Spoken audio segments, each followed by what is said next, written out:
Welcome to this episode of Blended, Blessed, and Always a Mess. I'm Aric. And I'm Angie. We are married with a ton of kids. We have 6 kids total. He has 3 and I have 3. My name's Hallie and I love riding horses. I'm Lexi and I love agriculture. My name's Carter and I love eating. My name's Chase and I love lifting weights. My name's Summer and I love spending my parents' money. I'm Dane and I love baseball. Our show is about our blended, blessed, and always a mess life. And our hope is if you find yourself in the same situation we are in, that by sharing our story, all the fun and all the mess, the challenges we are experiencing, it will give you some inspirations, laughs, and community, knowing you are not alone in this mess. We appreciate you spending time with us. Let's dive in. Welcome to this week's episode of Blended, Blessed, and Always a Mess, our weekly check-in. I don't know if that's with all of the loyal listeners or with each other. It could go either way. With each other. It's a Wednesday night in our world. It's 8:51 p.m. I wanted to go to bed. If we're on track, I just wanted to go to bed. Yeah, he's like, I'm tired. I came home. I've been in St. Louis all day. Came home and we don't have the kids. So I'm like, okay, I'm going to work on our content for our podcast. And got that done. I'm like, okay, well, do you want to record? And he just kind of looks at me like, no, not really. I'm tired. I'm like, okay. Do you want to do it tomorrow night? Nope. Got to work dinner. Yeah. Okay. What about Friday at lunch? Nope. I'm busy all day. Okay. What about Friday night? No, we got plans. Got plans. Well, what about Saturday morning? Well, that's when I would edit the podcast. Okay, then get your ace up. So, and we're going to have to go record tonight. This smile I'm wearing right now, it is so real, okay? Yeah, it's a real smile. Fake as shit. It's a very real smile. Let's get this thing about 23 minutes, all right, so that I can get up into my bed. Yeah. I'm an old man in it. No, I'm kidding. We're both drinking hot tea. It's a very nice detox. I'm starting my ritual of eating Twizzlers again. I can't because my jaw pops. She just told me as I was eating one, I should start eating soup. So I can't eat those. My jaw pops. I'm like, maybe you should just stick to soup. Well, I found it to be really funny. I mean, it's, it is what it is. So we've had a busy week, and last weekend we spent some time with the twins at their new school down in Jefferson City. They're going to be off to parochial school for the first time. And my kids have had a blend of that. Some of my kids have been in private school a little bit. They've also been in public school. But this is the first dive in for the twins. Well, I just want to preface it with saying that I am super proud of them because of their fight every day, and they've had a lot of change. So, from what we're all struggling with, losing Hallie, and then they're starting to be freshmen, so they're going into high school. They're 14, going on 15 soon. So that's a whole nother level of change. Yeah. And then switching schools on top of it. Chase is trying a new sport. There's new friends, all of that. And they have faced it with a lot of strength and bravery, too, to just, keep living. So super impressed with that. But parochial school's new to me. I thought this would be really good for them. Last week, we talked about the cracks in the foundation. I want to make sure that they have a solid foundation. And same with the first part of the book that I read of, the mama bird trying to go build the strongest nest possible. It's how do you feed them? How do you make sure that they have what they need, especially going through all these struggles? But I also had no experience with a parochial school, so I had no idea what to expect. I went to public. The kids all went to public up until this point, and I'm just going to say that last weekend was the first time we had meetings at the school. We're preparing for the school year, and I was super impressed of the amount of value placed on growing your faith at the same amount of focus and value spent on academics or working as a team. And maybe everybody's like, duh, Angie. I know you have no experience with this whatsoever, because you keep calling it, even to the twins, you're going to parochial school.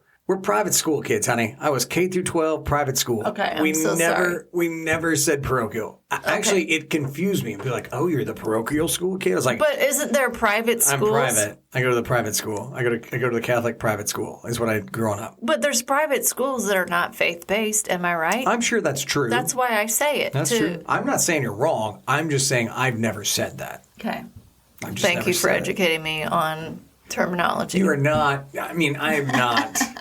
I am not. That's why I say it, though, is because It's faith-based. it's faith-based private school. Which isn't that what parochial means? Maybe it doesn't. Shit, I don't know. I didn't even look it up. I just went K through 12, okay? Okay. And I knew it was in a private Catholic school. And that's Well, what I us public school folk, Yeah. we say you get your parochial schools. Can you get edumacated? Yeah. All right. Here we go. Let's be honest. Since it's an Aric and Angie debate, she's probably right. I am. The odds are high that she's right and I'm wrong. It is what it is. And I hope you got just 30 seconds of laughter out of the conversation. So that's where we're at right now. So I would just say, from a growth perspective in my faith, if you would have asked me 2 years ago if I thought that was the focus on growing your faith was equally as important as your academics, I would have not gone there. I would not have thought that. But we're in a completely different season and a different life than 2 years ago. Not only that, I think about in our first couple of episodes of this podcast in season 1, we joked about how when I was like, well, I go to church here and do you want to go to church? And you and your kids were like, what in the heck is this weirdo talking about church? He prays at dinner? What are we doing here? The praying at dinner really. Yeah, threw you guys off. Yeah. Yeah. So now, here we are. Now I'm like, oh my God, you're going to pray when we start a school meeting? Yes. Bring it. Let's pray the whole time. That's where I'm at. That's what we do. That's what leaning into your faith in desperate times looks like. Yeah. You want to pray all the time. Can I just say, too, right now, Angie's eating another one of those little licorice, and you would never know it. But if I was doing it, it would just be pop, pop, pop. You'd hear jaw pop, and you'd be like, what is that? She's over there munching on it. At worst, it may sound like she's got a dip of chew in her mouth, but it really doesn't. What? You can't even tell. No. So that's the impressive part of it, is that she can eat those licorice so well. All right, sorry. I digress. Because they're so good. I couldn't find them. That's another digress. I tried to find them to surprise her this week at the store. They don't just sell them at any old store. Let me You got to clarify. go to the healthy store. These are like gluten-free, like zero sugar licorice things. I don't think they're licorice, but okay. They call them licorice. I mean, they taste damn good. So that's where we're at. I tried to find I'll post them. a picture because I'm addicted to them. Well, I'm going to tell you, you're not going to find them at the grocery store. You're going to have to go to the healthy store. It's called Natural Grocers, which is a grocery store. A healthy grocery store. So I don't even know where that's located. I've lived here 25 years, but whatever. So as we lean into our faith right now, one of the things that we have really been doing for the last several months, and we've talked about this over and over again, is Phoenix, the foal that we purchased after Hallie passed. We learned that Hallie had picked the stud out for this horse. It was her dream, and we were able to purchase this horse. It was born back in March. It was moving week, and that was emotional. It was special. It was a lot of, it was most all the emotions, I think. Don't you? I mean, when you say, it was most all of the emotions all happening as we moved Phoenix. Chewing right now. Thought you were really good at doing that. Nobody know it. It was every range of emotion. I mean, I was excited about it because it's a big step in the journey, and to get her to a place where the training will really start, and she's in a barn with a bunch of other horses, and my niece takes lessons there already, like that evolution of the next step, and to see her growing and ready to wean from her mom is just a natural kind of excitement. On the flip side, it's devastation. Another reminder that Hallie's not here with us. I mean, I put myself in her shoes, and I know she would not have been able to sleep the night before. She would have been so excited. She would have been prepared for the day, would have had her clothes laid out. Which is not She Hallie. doesn't do that That's for not school, Hallie. but Yeah. for something like this, she would have been so stoked about it and would have probably done all this research, would have known exactly everything that she needed, all of it. And so while I was excited for it, it's still just this constant of but she's not here. So it's so heavy And she should be here. She should be doing this. And it should be me watching her from the sideline instead of Hallie watching us from the sideline that she's on. So it's just, I don't know. I go back to painful beauty. I go back to, okay, how do you make purpose with the pain? And I do feel like when I'm living for her, that there is a little bit of purpose. It doesn't take the pain away. Mm-hmm. It's still, I don't know if I've had a joyful moment yet that's pure joy, not painful joy, if that makes sense. I am super grateful for Jess, my sister. It was awesome. The night before, she practiced for an hour trying to back the trailer. Matthew gave her some good lessons. Yeah. And she's like, because I want us girls to do this. Like, I want it to be a girl thing. And that's what I did with Hallie. I'll never forget. And if Allison, if you listen to this podcast, you're going to laugh because you know exactly what I'm talking about. But Hallie was in high school, and her and Allison were going to ride their horses in the parade at school. And so, Hallie and I were a lot like, okay, well, I mean, we're just going to figure it out. Like, we'll just make it happen. Same when we bought the horse trailer. I had no shit about horse trailers.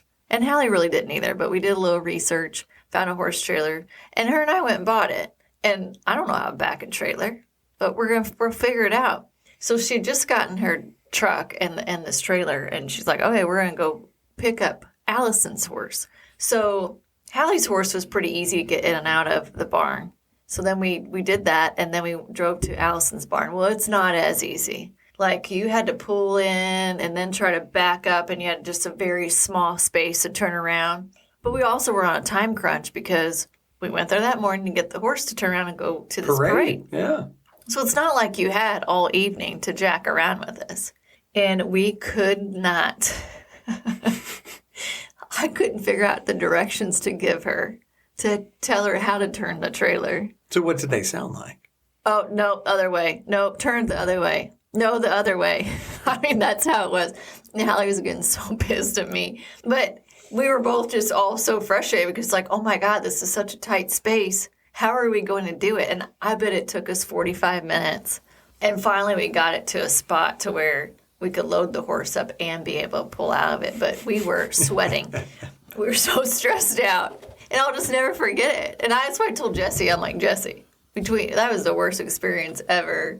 But we got it. So I know between you and I, it's a big lot. We'll be fine. We'll be able to figure it out. Did you have to tell Jessie the other way? No, the other way? No, she was a boss. Okay. I didn't even have to tell her anything. She backed it up first try. It was no big deal. No big deal. But so Liza went with us and to move Phoenix. And if you don't know who Liza is, well, let Angie tell you. Yeah, so she's my sister Jessie's daughter who's 10, and she reminds me so much of Hallie. Me too. Hallie was that age when she started going to barns, just like Liza. Liza loves horses. Liza has that 0 F's personality. She's got a little toot that you need to ride a horse like that. Yeah, I love 100%. it. And her and Hallie had a special bond, and I don't even know if we paid that much attention to it because you just don't think about things, right, until somebody's not here anymore. But we have a lot of pictures of Hallie and Liza together. It's just interesting, like, as you look back and you see some of that connection that you didn't really realize was happening. Yeah, because Hallie was 10 years older than she was. Right. And so Liza, she's learning, taking lessons at the same barn Phoenix is going to be at. And so it'll be awesome for her to get time with Phoenix every week. And just to see her have such a love for horses that Hallie did, I just didn't expect that level of kind of comfort or peace to happen. Like, I was super anxious about going there and moving her, like excitement, but also dread and heavy. And because it's so emotional, every day is emotional. Sunday night, I was preparing for Monday, and I decided that I wanted to wear Hallie's cowboy boots. She's got a certain pair that she wore all the time to the barn. And we wore the same shoe size. So I was like, you know what? I think I'm gonna get her shoes. So I did my little workout Sunday night. I go into the basement and just walked up to the 3 or 4 storage containers that are stacked up and started to like move one to get to her boots. And it's just like knocked me down. And it goes back to what I was saying last week with the quilt. There's something about seeing what's left of them that just hits you in the gut of they're not here and they're not coming back. This is their stuff. Like, that's what you have left. Yeah. And it's very humbling a little bit as people put so many emphasis and focus around things. And I do it too. I like nice clothes. I like a nice car, and you put so much of what you value in physical things until you get knocked on your ass. She literally did. I walked into the storage area and she was on the floor crying with a pair of boots in her hand. And so I just sat with you because there's nothing else I could do. There's nothing. I mean, so we just sat there for a while and then you got up and I said, well, is there anything I can do? And you just said, put the tubs away. And I picked them up and stacked them back up. And I cried my eyes out and then I got my big girl pants on and got back up. And what else you gonna do? You start the next day and you face the next day, and the next day was moving Phoenix. And so you march into it knowing it's gonna be hard, knowing that you probably have had your hardest day in the past. And I wore her boots and we brought Hallie along with us, brought her ashes with us. I put her belt on and was like, we're doing this. And I didn't know what to expect. I no longer even tried to figure out what to expect. It's like, I don't know how I'm going to feel. I don't know how this is going to go. by the way, this was a all-girls trip. Matthew, Jesse's husband, and I, we were not invited. We were not. They were doing this, okay?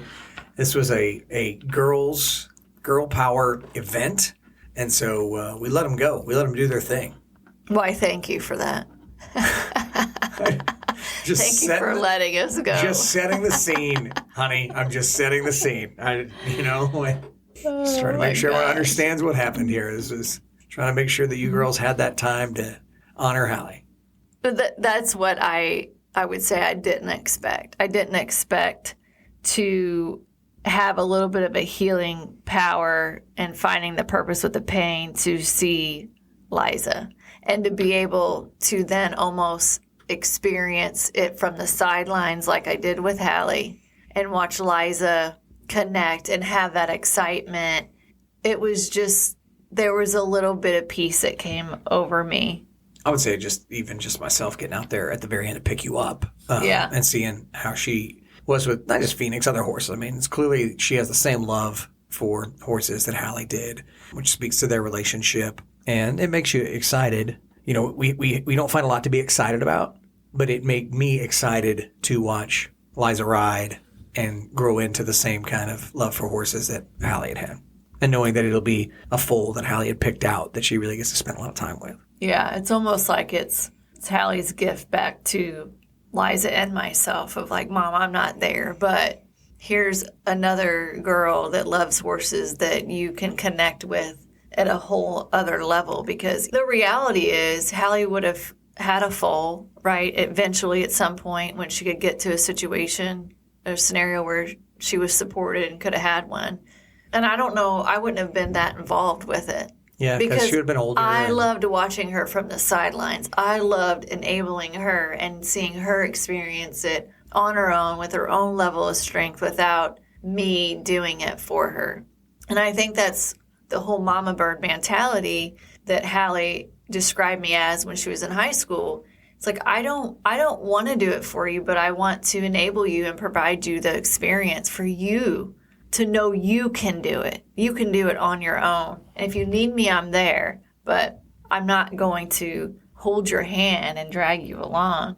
I don't know. It's just a different lens looking through it going, this is painful beauty. Just sitting here talking about it right now, I just like vision in my brain of like, this could be like one of those like movies where you start out and Hallie passes and then you find out that she had picked out a stud and then her cousin starts to ride the horse and there's like this special bond between the horse and the cousin. And I mean, it's literally, who knows what's going to happen, right? But that's how movies start. Well, and we're due for something positive, like a good movie, is where I mean, you know. Well, and I think I can't help it, like, not think about the analogy of, like, Hallie moving on to heaven and having that same analogy of Phoenix leaving her mom and going to a new home, where we're all excited about it, right? We're excited about Phoenix moving and having this new home around other horses and getting all these kids that love on her and all of that. And then Phoenix mom's, like, left to focus on whatever that next assignment is, whatever her next task is, while Phoenix gets to go and spread her wings and figure out who she is and what she can do. And, you know, Phoenix mom doesn't know what she's doing now. Yeah. She's gone. And, you know, you and I were just talking about that this evening. I'm like, what's so hard is not knowing what she's doing. Like, I wish there was some way, like, okay, someone passes on, and they're going to give you an update once a month. Yeah. Okay, I don't have to see her. I'll compromise. Like, I don't have to see her. And I'll wait for that whenever that happens. But, like, I just want to know. Here's the monthly newsletter coming your way. Yeah, what? That's why that Justin Moore song was so popular. If heaven wasn't so far away, I'd pack up the kids and go for the day. Then you come back home. I mean, that would be the ideal thing, right? The thin veil of the heaven is not that far, and you can go for a day and visit, and I don't know. But that's the hard part. It's like, if I just knew. But we don't know. And that... So we believe. So then you have to trust in what you don't see. And it's also like you don't know what's going to happen tomorrow. So no one thinks about, well, I wonder if the sun's going to come up. You just know it's going to. So it's trying to figure out a way to easily or more easily or just somehow not so damn hard to figure out how do you trust without seeing. And I don't have freaking answers because I'm not good at it. I don't have that magic button that just is like, oh, okay, here's the clarity that you need, so now you can move on. I try to give ourselves grace. I mean, it's only been 8.5 months, a lifetime to go. When you look at it that way, you're like, oh. But we were sitting upstairs earlier tonight and talking about Hallie a little bit. And just feels like forever since we've seen her, but also feels like yesterday at times. And I can picture her walking into our room and just rickety-doo-dah. I'd say rickety-day, and she'd say, Mommy, and start showing you a bunch of dumbass videos on her phone. But no, you give just anything a daily to watch download. those videos, She'd right? always call me and tell me everything about her day, pass the time while she was driving, or just she called call you me to rant. Every single day. Every rant. Day. Yeah, there was always conversations happening all the time. And you just miss that. And so I think tonight, like all I'm thinking about tonight is we're just not promised anything for tomorrow. Nothing. There's nothing promised. So while life is so hard, you just cannot sweat the small stuff. Like I've dealt with a lot of stuff this week of like, I kind of shake my head and think, oh my God, that does not freaking matter. Like that's so small. It's so minuscule. Do not sweat the small stuff. It's not worth it. It's not worth it. And what were you going to say? Just thinking about, our church sermon last week was really good. We all really liked it a lot. And the more we grow in our faith, the more we learn, like, we need Jesus. And I honestly can say I was in my late 30s before I realized that, because I was in the mode of like, I got this. Jesus, I know you're there. I want to know you. I like you. You seem cool. I got it. So you just kind of hang off to the side. I'll holler if I need you, but I got this. And a little bit before we met, really started to hit home, like, I need Jesus. And now that Hallie's gone, it's even more than ever like, I need you. And we try to drive that. I'm sure teenagers, they didn't get it, but try to drive that point home with our kids after church. Like, guys, it's okay if you don't get this now. Eventually, we hope that you're going to realize I need Jesus so much, because otherwise we wouldn't have made it 8.5 months so far. I mean, that's the hope. The hope is in Jesus. So we need him. And we just keep driving that home. Yeah, and I think the takeaway for me for last week, because after we go to church, everybody knows when we get in the car, you have to say everything that or like you have to say one thing that you took away. I also know the kids listen for that one thing and then they tune out. Right. It's like, oh, I got my one thing I'm going to say in the car. Now I can like. Chase even admitted as much last week. Yeah. So It's like, as soon as I figure out what my one thing is going to be when I get in the car, I stop listening. Great. Okay. Awesome. Great. Love the honesty. Appreciate it. But for me, my takeaway was he sends you the trials and tribulations for you to know him. Yeah. And you grow and learn so much through that. And it's for you to understand what really matters. 100%. Like he doesn't do it any other way, because whenever things are going really good, I'm not like, oh, Jesus, you are making this so good. I have the tendency to be like, oh, look what I did. Mm-hmm. I do believe, and if I'm not getting better at it, I pray about it all the time. Like, Jesus, don't let me take credit for things you're doing, because I've done that. I am so guilty of that in 42 years.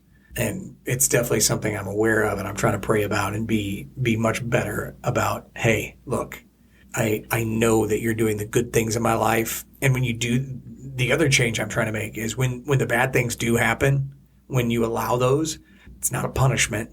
That's where I've gone for so long, even in the last month or so, trying to rewire my brain and teach myself that that's not a punishment. That's God. God's right there in that suck with me because he loves me that much. And he's just as close to me, holding on, maybe even tighter, going, hey, we can do this. And there's a lesson in this. And just keep moving forward. And I'm with you. I'm not, the tendency at that point, the devil wants you to feel far from God, and you're not. You're actually closer if you'll allow that closeness to happen. Spot on. On a side note. Can I get you to say that a second time, please? That was almost like you were for right. 1 second. So I just wanted for to be one like, second, you were spot on. Good job. Moving on. I do want to share with you that next time we take riding lessons, you might want to wear Hallie's cowboy boots, because I just want to let you know that while Jesse and I were wrestling Phoenix off of the trailer, she did step on my foot. Yeah, how'd that work? Well, I was protected by Hallie's boots. Thank God I wore her boots. That's true. Because she stepped on my foot, but it did not hurt my toes. And and Phoenix still full too. Not as thick. But as the I don't other even ones. have a bruise on my toes. That happened to me 2 months ago. I do not have a toenail, and my toe is still somewhat discolored and fat and gross. So, yeah. So, thanks, boots. Hal, for protecting my little tootsies. I do look forward to getting back out and taking some more horseback riding lessons, because it's a lot of fun and it's relaxing, as Hallie always said, and you do feel close to her when you're up on the horse. So for sure. But back to our topic. I just know for me personally, to get through every day, I just have to believe that there's more to this life and that heaven will be brought to earth one day. I'll get to see Hallie again and all will be made right. And there's only one book that gives us that hope and one book to follow, and I have a lot of homework to do. I have a lot of assignments to read. It's not just you, babe.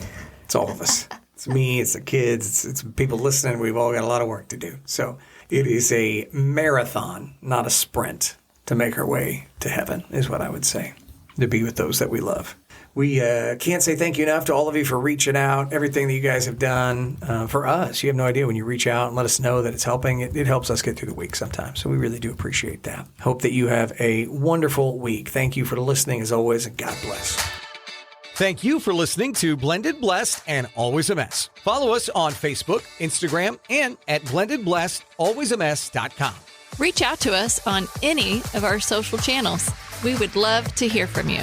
Have a great week.